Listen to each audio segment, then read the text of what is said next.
Hyperindependence is a trauma response. Hyperindependence is a trauma response. Being overly independent is a trauma response. Not knowing how to ask someone for help or being uncomfortable asking someone for help is a trauma response. Being unwilling or unable to accept help is a trauma response. Doing everything on your own is a trauma response. Going out of your way to prove that you don't need nobody is a trauma response. Being overly self-sufficient is a trauma response. Being strong 100% of the time, trauma response. Not accepting assistance in areas that you have no expertise in, trauma response. Willingly taking the chance to mess something up opposed to getting assistance from someone who knows what they're doing, that's a trauma response. Most of my clients are Black women, and a lot of them are hyper independent and find it hard to accept help from other people, even the people that they say they want to date. My suggestion is get into the root of what's causing this so you can fix that, because we all need some help sometimes. If you need some assistance with this, the link is in my bio to book a session. Be blessed. I am a hyper independent person, and it's from being let down all throughout my life. It happened so many times that I had this trauma response. I had this moment of I'm going to be so fucking independent that I control my fate. I control my future so that this could never happen to me again, and I will never feel this way again, because I have felt such low lows from people abandoning me that I refuse to let that happen to me anymore. So I have developed a hyper independent persona, and I'm not just blaming this on men. I'm not saying like all these men have let me down. I'm talking about friends. I'm talking about things that I thought were going to happen in my life and come to fruition and grow that just fucking didn't. And don't get me wrong, I fucking love independent people, women, independence in general. I want to support myself. I don't want to be reliant on anyone. I don't want to depend on anyone. But there is a line where it becomes unhealthy. And the hyper independence part of it, which is what I think people don't understand, is that that's when you're not asking for help when you need it. That's when you're isolating yourself because you are afraid of being let down. That's when you are being a perfectionist and you need everything to be so perfect so you're not let down. I'm hyper independent because of betrayal. Because when people repetitiously break your trust, you're left with nothing to believe in but yourself. And sometimes you don't even have that. So you gotta fight for that. And fighting for that is a lot of work. It's very exhausting, especially when people invalidated your worth and taught and forced you to believe that you weren't worth anything. So then when you finally get a hold of that, you're not even done. The last thing that you really want to think about is depending on another person, because that depends on you investing you in believing in them. And we're already tired from having to believe in ourselves after having to teach ourselves that we matter. And then some of us have that underlying inner, I know there's love out there for me. I know there's friends and family and romance in many forms, because secretly we want it. And time again, people show us that we can't have it at all. Or at least that's how it makes us feel. And sometimes after one too many betrayals, you just don't want to play anymore. It's disappointing because we deserve what we desire. But when you desire your own peace over anything, I would choose hyper independence every time, because why trust a human when I could trust myself? I know you struggle with letting people love you, letting people help you, feeling like you can run to people in your times of need, feeling like a burden when you feel like you don't have anything to offer, not speaking up for the things you need, but instead going without, suffering in silence, going through isolating behaviors where nobody knows that you're going through anything at all. You deserve assistance, love, empathy, kindness, support. You're also deserving of being a burden sometimes. On the days where you don't feel like Superwoman or Superman, you still deserve to be looked after as though you're the one who needs to be saved. And your hyper independence pushes people away instead of bringing them closer. When people ask you, do you need anything? You say no. And then when people don't ask you and they just do the thing, you overthank them. You never stop trying to repay them. Sometimes people do things for you just to be kind, just because you deserve it. And you don't have to pay them back. You don't have to praise them for it. They will never hold it over your head. They're just simply being kind to you because you deserve kindness. And yet you question all the kindness people do for you because you think you have to do everything on your own, and you don't.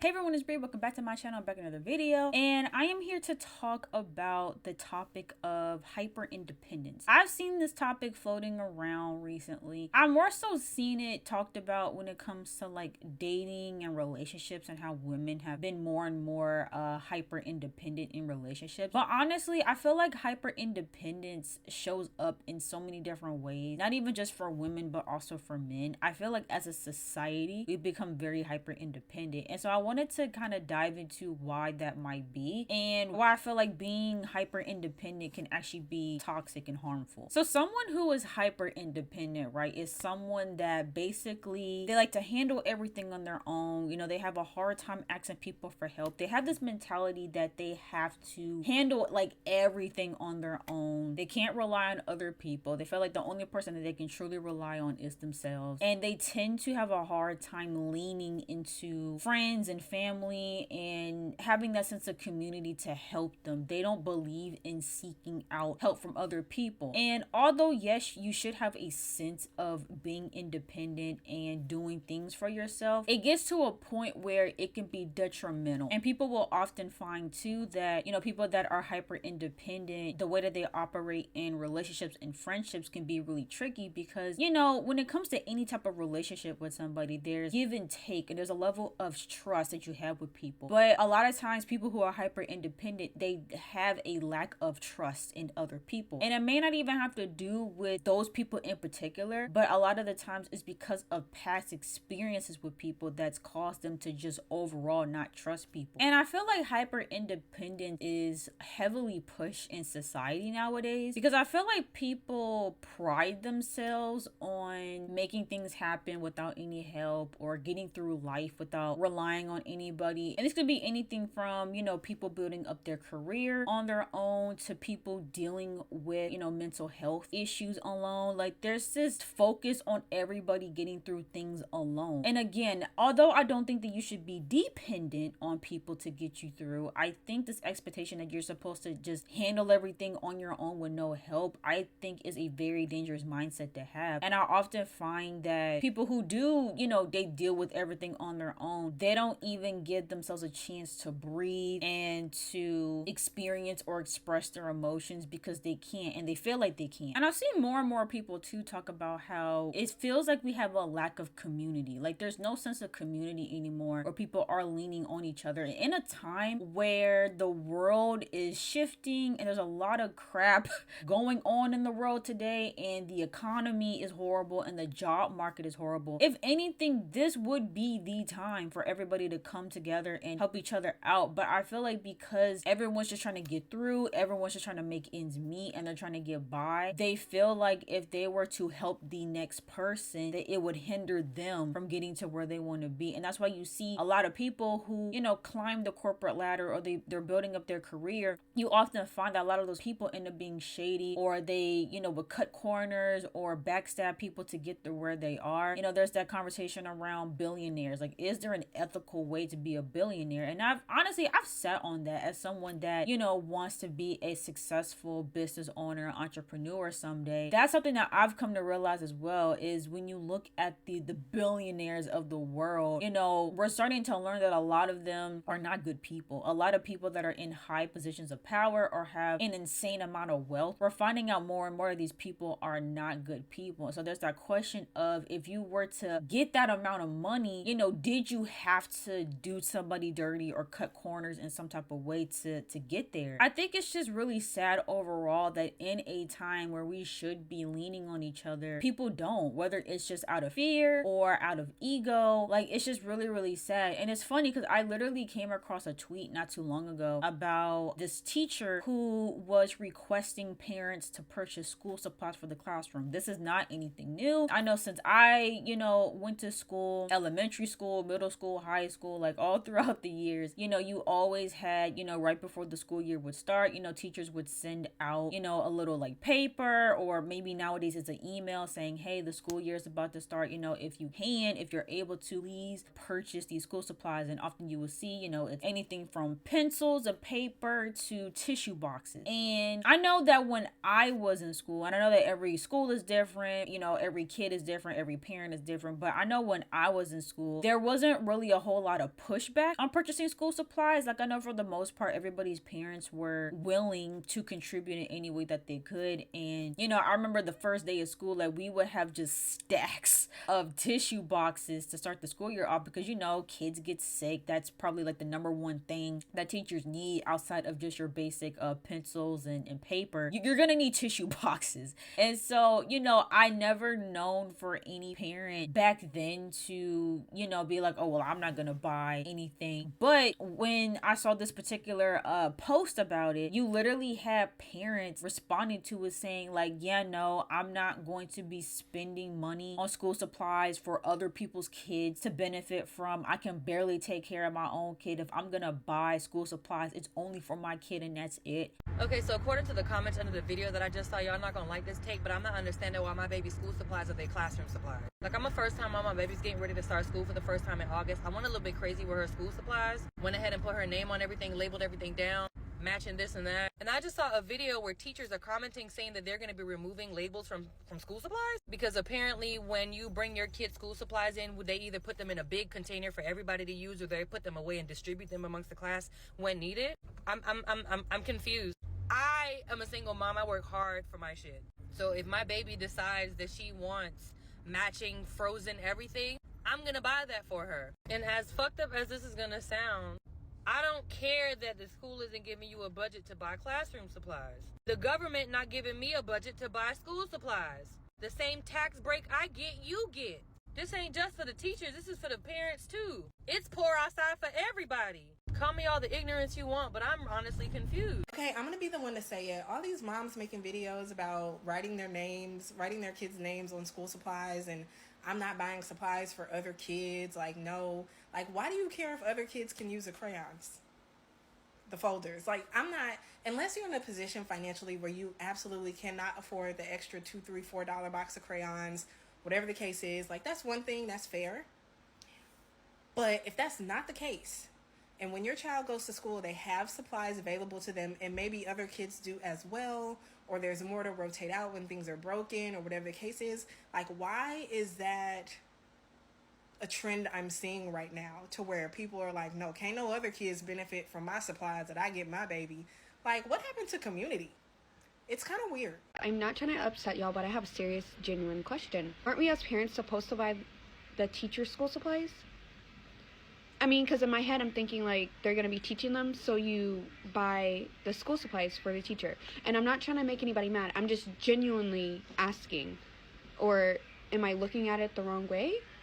I'm just curious. And again, I think it's a nuanced perspective because on one hand, you know, your initial reaction, right, would probably be like, oh, that's very selfish. You don't really care about kids. You don't really care about the community if you're only focusing on your kid. What harm is it gonna be to buy a pack of paper and just allow all the kids in the classroom to use it like it's not that big of a deal? Like, why are you acting like that? But then you have the other side of the argument, and the argument of a lot of the parents that are now starting to push back on buying school supplies for the whole classroom, where it's like, hey, the economy is in the sewers. The job market is in the sewers. I can't halfway afford to put food on the table for my child. I don't have the funds to purchase any school supplies that are not going directly to my child. I cannot afford to buy a classroom's worth of school supplies, or if I were to buy 20 pencils, all those 20 pencils need to go to my child, because if she breaks one and then there aren't any more, I don't have the funds or the means to purchase another pack of pencils. And so I get both sides of it, where it's like we're in this era right now where money is tight and people can't contribute as much as they probably were able to a few years ago. But then at the same time though, I don't know. And again, it's been a minute since I've been in school in general. And so I don't know what the school supply prices are looking like. But I do think it's sad though that just in general, especially in the education space, again, you're seeing a lot of teachers talk about how they don't feel supported by parents and administration. And you're seeing that a lot of parents are pushing back on these teachers. They're not supporting these teachers, and they're very much just in the mindset of it's every man for themselves. I only care about my child. I don't care about any other child. I don't care about the teacher that's teaching my child. And I think that mindset is just extremely problematic to have, especially when it comes to school. Like, when you think about building community, kids are the main ones that need need that community. They're the main ones that need maybe those other parents that can afford to purchase, you know, extra school supplies. Like, we need parents like that to support the kids that don't have that and are without. And so I don't like this overall mindset that people have where they feel like they cannot help other people. And like I said, I think the job market and the economy plays a big role in that, because people literally don't have as much energy, time, and money to contribute to helping out other people. So when it comes to showing up for other people, if you're working 80 hours a week, what time do you have to show up for other people? If you are struggling to pay bills, what money do you have to help somebody out or give somebody gas money or pay for someone's meal? You literally just don't have it. And so I think we're in really interesting times right now too, where you might have some people that do want to show up and do want to help people and do want to contribute to this as a community, but they literally just don't have the means to, right? And so I do extend grace and empathy for people that literally just can't. Also find too that the people that can just simply don't. And those are the people that I look at sideways, because anything can happen to anybody at any moment. And God forbid something happens to you where you need community, you need people to help you out, but you've been so focused on yourself that now when you actually have no choice but to lean on other people, there's no one around because you didn't foster that community. Our hyper individualism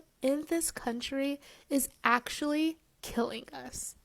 So I'll start by saying this. A lot of us develop hyper individualistic tendencies partly due at a young age, right? Trauma sometimes creates that to happen, right? We can see that as a trauma response for some individuals is being pretty hyper independent, not feeling that they can rely on anybody.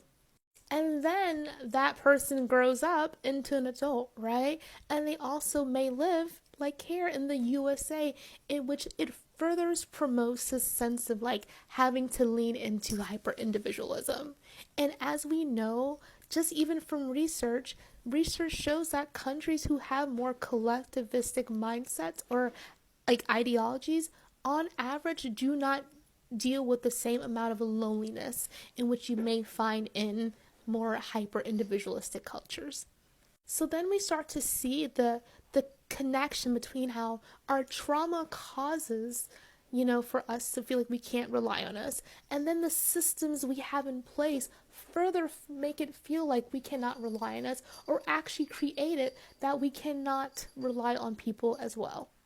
Community is dead in America, right? Because somewhere along the way, protecting our peace and minding our own business turned into self-isolation. And that longing for community has made so many people overcompensate. And what I mean by that is looking at the rise of people who say, "Oh, I hate small talk. Tell me about your childhood trauma." We're so desperate for a sense of community that we've completely forgotten normal boundaries. We all just want to skip straight to the ending, but one, nobody owes you their childhood trauma, and two, there's nothing wrong with small talk. And I'm not saying scripted small talk, right? I mean real small talk. Something silly, something fun, something that's an integral part of human connection. But we've begun to think of that kind of talk as something below us. But you don't get to make people uncomfortable in an attempt to get closer to them, just because you seek the comfort that comes with friendship. Because not everything needs to be this deep, insanely heartfelt conversation where you guys pour your guts out to each other after 2 days of knowing one another. And I'm not saying we shouldn't talk to each other about this kind of stuff. They are incredibly important.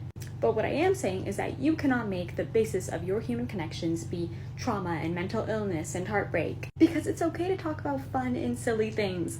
Not everything needs to be so intense all of the time. And people have all different types of reasons as to why, they might become hyper independent. And what I find is that a lot of it stems from trauma. A lot of it stems from trauma, whether it be from their childhood, past relationships, or even past friendships. Like, a lot of people become hyper independent because of the past experiences that they had with other people. And honestly, I can speak to this topic pretty well because I'm actually somebody that grew up being very dependent, and I would always lean on other people for support. And after literally a lifetime of doing that, I have now found myself becoming more hyper independent. And I know I literally said that being hyper independent is not a good thing, and I acknowledge that it's not a good thing to be hyper independent, but I also can empathize with people who are, because when you are somebody that has time and time again relied on other people to help you, and you just constantly get let down, naturally you're gonna feel like, okay, well, since I can't depend on other people, I have to depend on myself. And so I think it's also just a coping mechanism and a defense mechanism that people have because of what they've been through in the past. Again, if you are somebody that grew up and you had parents that didn't properly support you and take care of you and show up for you, if you have parents that would always, let you down and just overall weren't there for you, I can imagine that that child is gonna grow up just not trusting people, not relying on people, because if their own parents couldn't show up for them, if they couldn't depend on their own family, then how are they gonna depend on other people? And it's easier said than done, but in that instance though, you also will find people like seeking their own chosen family, right?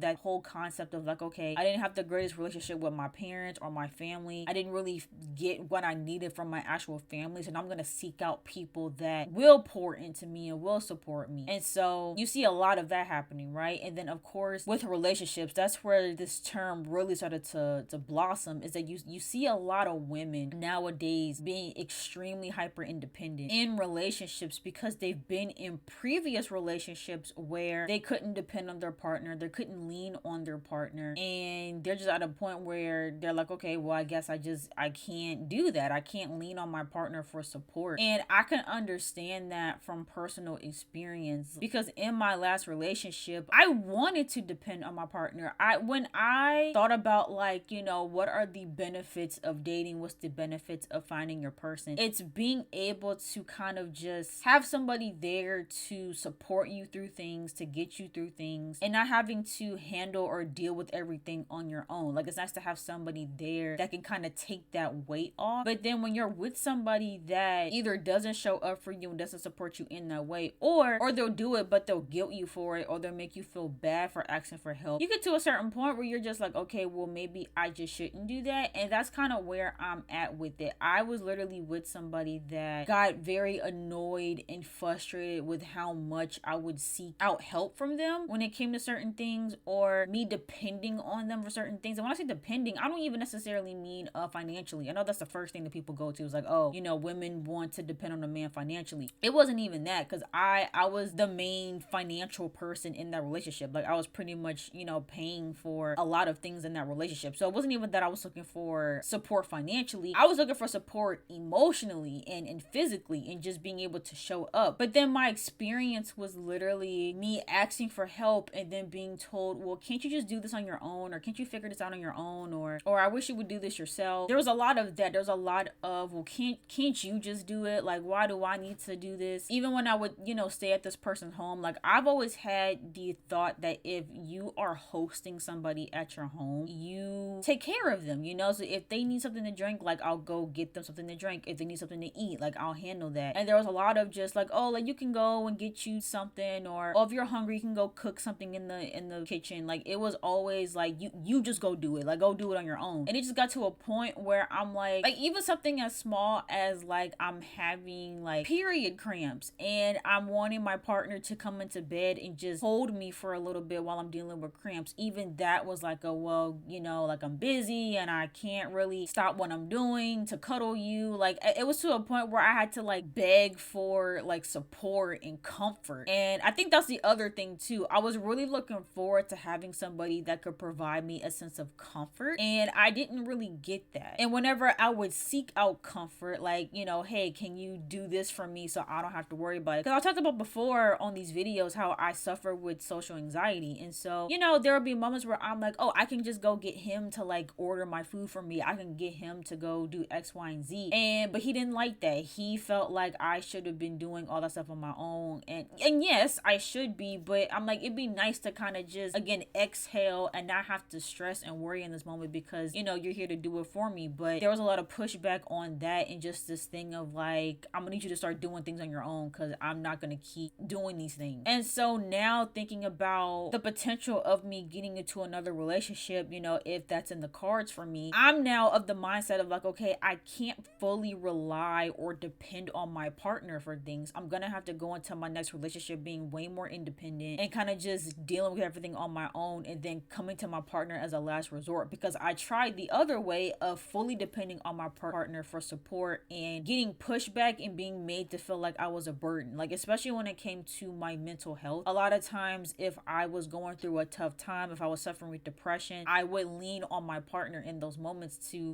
help me get through, help me talk it through, to help me feel better. And I found out later that he did not like that either. He felt like he was responsible for my happiness. He didn't like having the responsibility of dealing with my mental health and being responsible for helping me get better. And it was actually one of the reasons why he chose not to be with me anymore. So I'm like, okay, so next relationship, let me not do that. If I'm having mental health issues, I would just go to my therapist and I'll go to my friends. I won't go to my partner for those things. Like, that's kind of just where my mind is at. And so, it's just little stuff like that. Or even like, there was a lot of fake promises that were made. And I dealt with this with my mom and with my previous partner, where it was like, they would tell me like, oh, like, we're gonna do this, we're gonna do that, and then the day comes and it's like, oh, well, I mean, I didn't say for sure that this was gonna happen. Like, that literally happened so many times throughout my relationship, where it was like, literally like, oh, we're gonna go out to eat on Saturday, and then Saturday came and it was like, oh, well, I mean, I didn't say for sure that we were gonna go do this, or, oh, I'm gonna get you this particular gift, and then months are going by, the gift never comes, and then I ask them about it and it's like, oh yeah, I decided I wasn't gonna get the gift anymore. Like, it was a lot of that. It was a lot of me putting my trust into people and depending on people and just constantly being let down or being made to feel bad about wanting their support or wanting their comfort. And so I just reached a point where I stopped. And I experienced that a lot in friendships, so much in friendships, like from the beginning of time. Like I would always look for that support in my friendships as well, whether it was me needing help with something or me needing a ride somewhere, because I've talked about before that I don't really drive, so I typically need rides to get places, and that was always a thing. Like, it was like, if I asked the first time for a ride, it was fine, but literally like the second time I would ask that same person for a ride, it was like, I don't really know, like, do you think you can do this instead? Like, it was always this like pushback of like, I don't really want to do that. Or the thing too of like, if someone was going through a tough time, I would always make myself available and always had a listening ear, but then when I would go through my stuff, it was, oh, I don't want to deal with it. Like, I was never really able to trust and depend on other people. Even in college, it was like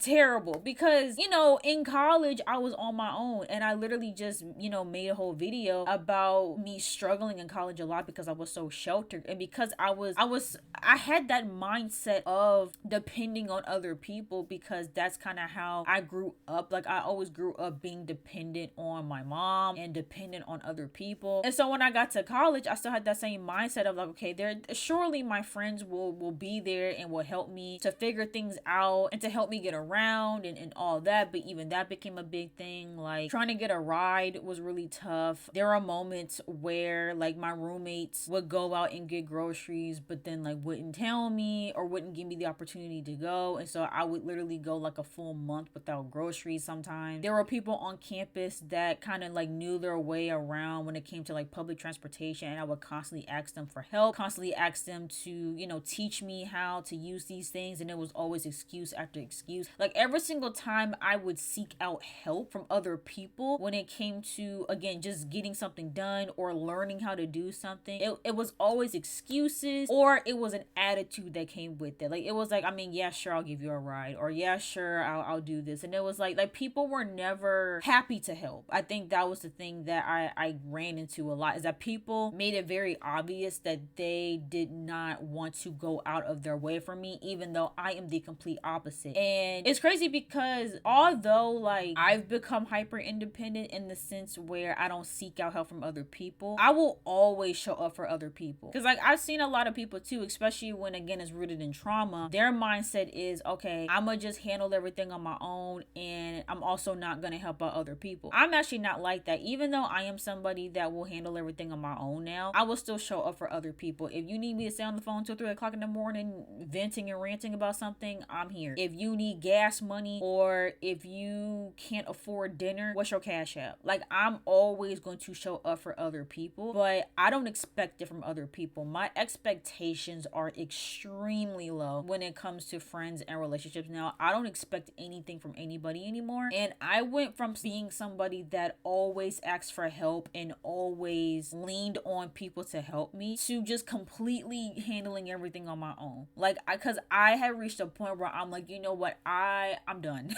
I'm done. I give up. It doesn't matter how much I help people. It doesn't matter how much I show up for people. It doesn't matter how kind, how compassionate I am for others. I'm just not going to get that in return, and I can't expect it in return. And so I've reached a point now where I literally just, even when it comes to mental health, like, I don't really vent to people like that anymore. I used to vent to my friends a lot, not too much, but you know, because I always believe that if you're going through a tough time, you shouldn't have to deal with that on your own. Like, if you have true friends that are in your corner and that care about you, you should be able to turn to them if you have a bad day. But I found more and more that people started to get annoyed with that I'm like, okay, fine, I just won't. And especially too, after being told like, hey, I don't want to be with you romantically because of your mental health and I don't want to deal with that. And now I'm like, okay, lesson learned. I will deal with it on my own. I will, you know, because I've had a therapist for 2 years now, and I always thought it was important to have a balance between talking to my therapist but then also talking to, you know, my loved ones about things. But now I'm at a point too where I'm like, you know what, if I'm going through tough times, I'm gonna just isolate and I'm gonna just deal with it on my own, and then I will pop back up when I'm feeling better. Now, when I say isolate, I don't mean ghost. I don't ghost people now. Like, if you reach out to me and I'm going through a tough time, I will respond. I will let you know, like, hey, like, I know I haven't really been talking much. I know I haven't really been active on social media. I'm just going through a really tough time. Like, I will let people know that I'm going through a tough time if they inquire about it, but I'm not quick to pour out my heart and tell everybody what's going on, because I've just found more and more that people don't really care like they say they do. And so I'm just like, yeah, I'll deal with that on my own now. Any decisions that I make, you know, I just make them on my own. Like, I don't really seek out people's help anymore. Now sometimes obviously, like, I have to, right? Like, if someone invites me to something and I'm like, hey, I don't have any way of getting there, like, can you help me out? But even with that, like, I'll ask people for rides and then it's like, oh, well, can you Uber? And I'm like, and I get it, like, obviously, like, Ubering around is like, you know, a thing, but I've expressed to people, especially if I'm in a big city like DC or something like that, I'm like, I don't really feel comfortable getting into an Uber by myself. Yes, I know people do it. I know people do it all the time, but I just don't feel comfortable Ubering by myself if I can help it. Also, Uber is mad expensive. So my whole thing is like, if where I'm at is on the way to where you're going, or if I'm not too far out for you to come pick me up, why can't you just do that? Why is it immediately, well, can't you just Uber? And it's that also has been motivating me to learn how to drive and things like that, because I'm just like, I'm tired of depending on people for things, but then feeling guilty about it or feeling like they just don't want to. Like, there's nothing worse than seeking help from people who you feel like don't want to be helping you, because again, you feel like a burden. And so for me personally, like, me becoming hyper independent has come from me just being let down. Like, people saying we're gonna do things and then we don't do them, or people asking me how I'm doing but then not really meaning it, people not following through on their word, people catching attitudes if you do ask for help. Like, people have just constantly let me down over the years, and it's just made me not even want to depend on people. Now, with that being said, I've been lucky enough that I'm now meeting more people that I feel like not only show up for me, but they want to show up for me. I feel like I have people in my life now that I can trust, but there's still a little bit of like, okay, I feel like I can trust you, but I don't want to like fully depend on you. Like, I still want to try to figure things out on my own, and then if I really need help, then I will seek it. But yeah, I don't know, I'm just not, I don't know, my trust in people is a little bit different just because of things that I've gone through. And again, I grew up my entire life leaning into community and being dependent on people. And it's funny too, because when I was younger and when I would seek out help from people, or I would seek out favors from people, my mom was always heavily against it, even though she wanted me fully dependent on her, which, I mean, yes, because I'm her child.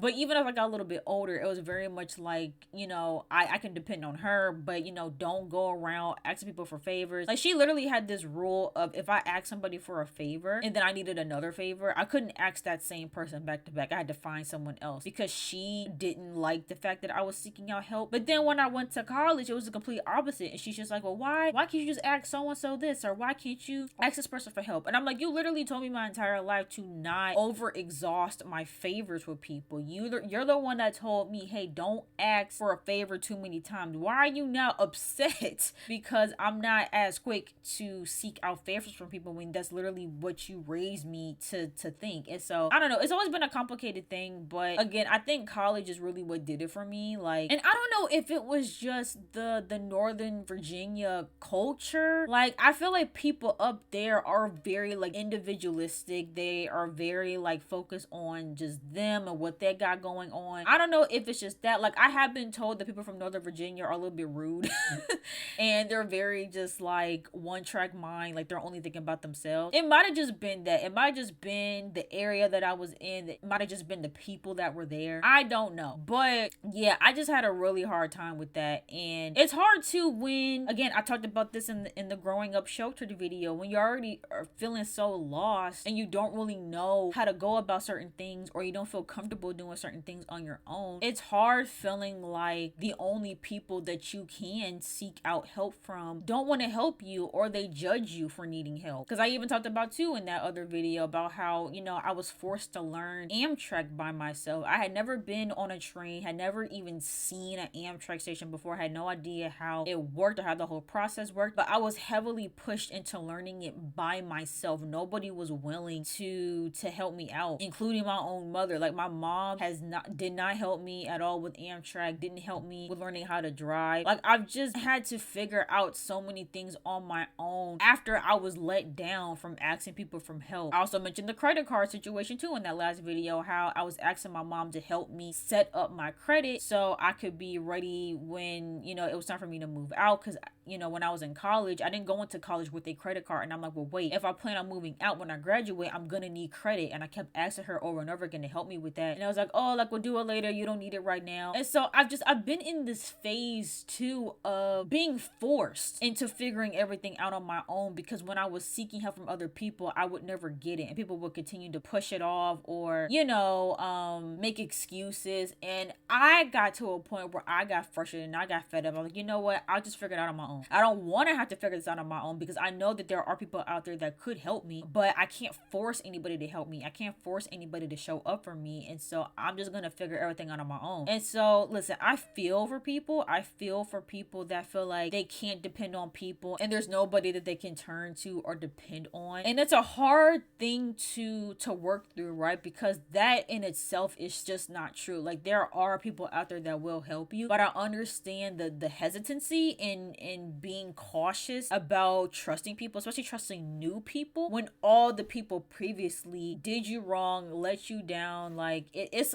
a lot. And I don't want to say it's a generational thing, and now people are quick to be like, oh, it's just this generation is so selfish. No, I think just this time period and this era that we're in, people are just becoming more and more selfish. Again, because sometimes it's circumstantial, like they just have so much going on that they can't show up for other people, they can only focus on themselves. And then you have other people that, because of trauma or because of things that they went through in their past, they don't feel as though they can trust anybody anymore. Their trust has literally been burnt with so many people, from friends, family, and relationships, to where they're like, okay, I'm in protection mode now. I gotta protect myself. I gotta protect my space. I don't want to continue to allow people to take advantage of me. I don't want to allow myself to continue to be disappointed. I'm just going to handle everything on my own from here on out. And I completely get it. And, you know, I think I've also found myself falling into that same mindset, unfortunately, where I'm just like, I'll just deal with it on my own. I'll just figure it out on my own. I don't want to ask for help. I don't want to ask anybody for anything. I'll just deal with it. Like, especially if I'm asking somebody for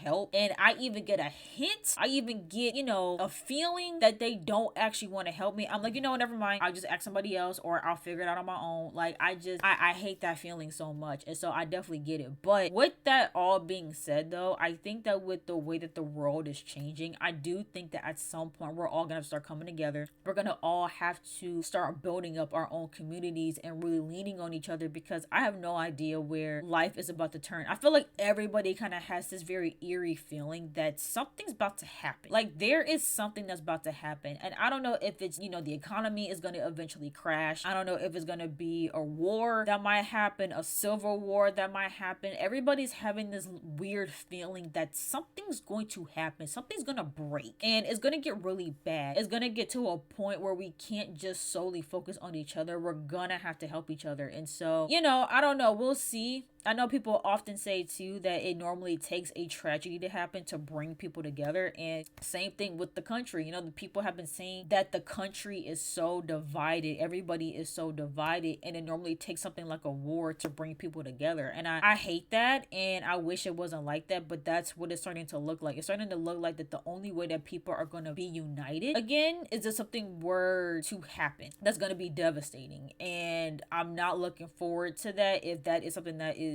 going to happen. But yeah, I don't know. I do hope that as these conversations are happening, that we do start to see more and more people pour into community and build community. I know there's definitely people out there that are doing that. Like, obviously this whole mindset of hyper independence, it doesn't apply to everybody, of course, but it's definitely been something that has been talked about more and more. You know, it's okay to depend on each other, it's okay to lean on each other. And you know, I think too that if you're somebody that wants community, you also have to be actively willing to pour into it as well. If you're somebody that wants a village, that wants people that they can depend on, you also have to be somebody that can be dependable. And a lot of people don't want to do that. A lot of people don't want to put forth that energy. They just want to take and receive, but they don't want to give out what they want to receive. And so yeah, I'm hoping that over time things will get a little bit better and people aren't as divisive, because right now it feels like everybody's in their own little corners and everybody is struggling in their own corners. And I think that if we all came together, that we could really make some positive changes happen. And I think the quality of life for people overall would get better if we would learn how to truly lean on each other in times like this. But yeah, those are my thoughts on this topic. If you guys have any thoughts on this topic, if you have found yourself to be hyper independent, if you know someone that's hyper independent, let me know your thoughts and your stories in the comments down below. I do my best to try and read and interact with every single comment, so my apologies if I don't respond to every single comment. Trust me, I am doing my best to keep up with other comments that I get, but I really love and appreciate everybody who's been supporting the channel and who have been here for a while. I really appreciate you guys. And as always, if you guys enjoyed this video, make sure you guys go ahead, give it a big thumbs up, and don't forget to hit that subscribe button, and I'll see you guys in the next video.